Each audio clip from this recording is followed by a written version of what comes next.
Shri മഞ്ജുളാകൻ Jayan sir, ഇവിടെ ഇപ്പോൾ അൻവർ ഇല്ലെങ്കിലും UDF ജയിക്കാമെന്ന സ്ഥിതിയാണ്. പക്ഷേ ഇന്നത്തെ KPCC അധ്യക്ഷൻ്റെയും രമേശ് ചെന്നിത്തലയുടെയും പ്രസ്താവനയെ കേട്ട് കഴിഞ്ഞാൽ അൻവറിനെ UDF കൊണ്ടുവരാനുള്ള നീക്കം നടക്കുന്നു എന്ന് വേണം കരുതാൻ. അൻവർ വേണമോ ഇനി UDF? നോക്കൂ, ഈ അൻവർ രാജിവെച്ചപ്പോൾ അദ്ദേഹം നടത്തിയ ഒരു പത്രസമ്മേളനമുണ്ട്. ഞാൻ പിണറായിസത്തിനെതിരെയും അതേപോലെ മരുമോനിസത്തിനെതിരെയാണ് ഞാൻ രാജിവെച്ചത്.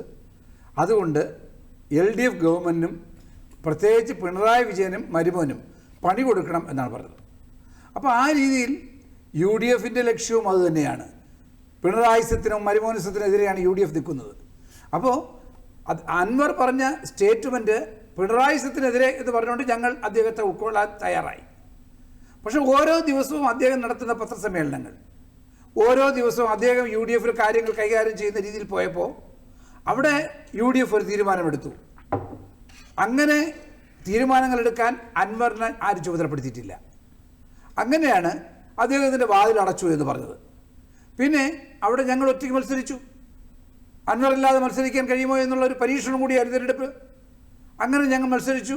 അൻവറിൻ്റെ സഹായമില്ലാതെ തന്നെ കഴിഞ്ഞ വർഷം അൻവറിൻ്റെ സഹായത്തോടെയാണ് LDF അധികാരത്തിൽ വന്നത്.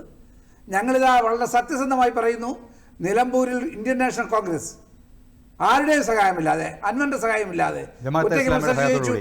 അപ്പോൾ നിങ്ങൾ തോളിൽ PDP ഇട്ടിട്ട് ഞങ്ങളെ പറയണ്ട, തോളിൽ കിടക്കല്ലേ ആ അഴുക്ക. അപ്പോൾ ഞാൻ പറഞ്ഞു വന്നത്, ഞങ്ങൾ സത്യസന്ധമായി ഞങ്ങൾ അവിടെ തിരഞ്ഞെടുപ്പ് മത്സരം ജയിച്ചു. ഇനി അടുത്ത നാളെ അൻവറുമായി എന്താണ്, ഇപ്പോൾ നാളെ നമ്മൾക്കറിയാമല്ലോ പഞ്ചായത്ത് തിരഞ്ഞെടുപ്പ് വരുന്നുണ്ട്, നിയമസഭാ തിരഞ്ഞെടുപ്പ് വരുന്നുണ്ട്. UDF എല്ലാ കാര്യങ്ങളും ചർച്ച ചെയ്തതിന് തീരുമാനിക്കും. ടീം UDF ആണ് അത്. ആ രീതിയിൽ തന്നെ മുന്നോട്ട് പോകും.